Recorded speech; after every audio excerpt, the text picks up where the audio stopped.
వేస్తున్నట్టు photo తీసుకున్నావా? Voice తీసుకో.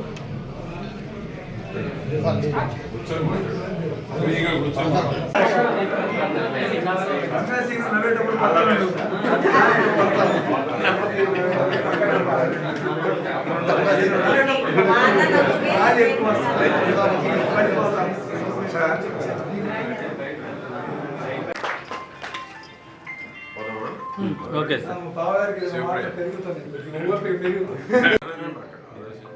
ఈ నెల 12వ తేదీన మా మున్సిపల్ కౌన్సిల్ సమావేశం జరుగుతుండగా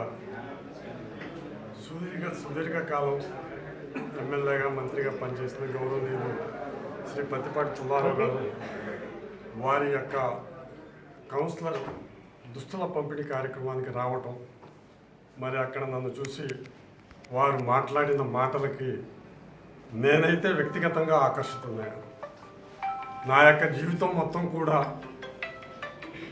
నేను ఒక కార్యక్రమంగా రూపొందించుకొని సాగిపోయాను. ఒక అనారోగ్య పరిస్థితుల్లో ఒక మైనార్టీ చైర్మన్ అనే ఒక ఉద్దేశంతో ఎవరు ఏమన్నా అనుకోనండి, చిలకలూరుపేటలో వారు ఆ రోజు పలకరించిన పలకరింపు నన్నైతే వ్యక్తిగతంగా చాలా మానసిక ఉత్సాహం ఇచ్చింది. ఇది ఎవరు నమ్మినా నమ్మకపోయినా నిజం. నేను ఎప్పుడూ వారితో మాట్లాడెరగను.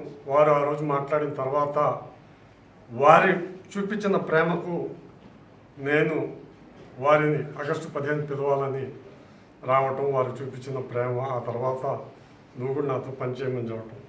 ఆ మాట కౌన్సిల్ హాల్లోనే చెప్పారు. వైసీపీ వాళ్ళు ఎవరు వచ్చినా నాకేం అభ్యంతరం లేదు, మీరు ఈ యొక్క పట్టణాభివృద్ధికి పనిచేయండి అని చెప్పారు.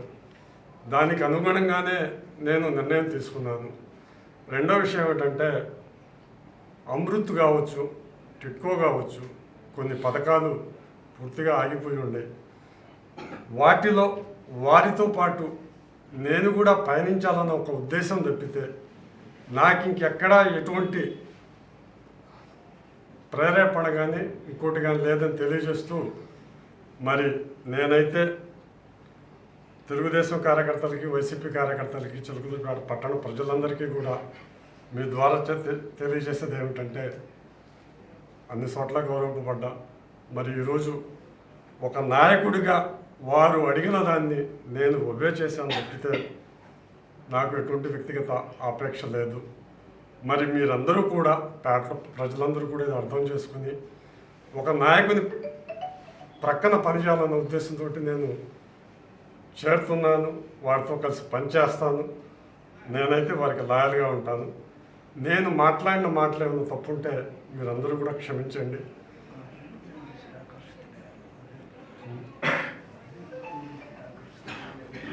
మరి ఈ పరిస్థితులన్నీ కూడా ప్రజలకు తెలియజేయండి. ఈరోజు వారు ఆ యొక్క మీటింగ్లో 170 నియోజకవర్గాల్లో ఈ యొక్క నియోజకవర్గం ఒక మోడల్గా తీర్చిదిద్దాలన్న ఉద్దేశం అన్నారు.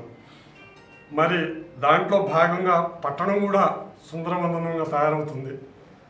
మరి దానికి తగ్గట్టుగా ఈరోజు పూడికలు కావచ్చు, ఎలక్ట్రిసిటీ కావచ్చు, ఉన్న కొద్ది ఫండ్ తోటే మరి మన టిట్కోలో పనులు కావచ్చు, అవి మొత్తం చేస్తున్నా. అంటే నేనే వాటికి సంతకాలు చేశాను కాబట్టి అవి మొత్తం చూసి నేను వారి పట్ల ఆకర్షితుడిని జాయిన్ అయ్యాను.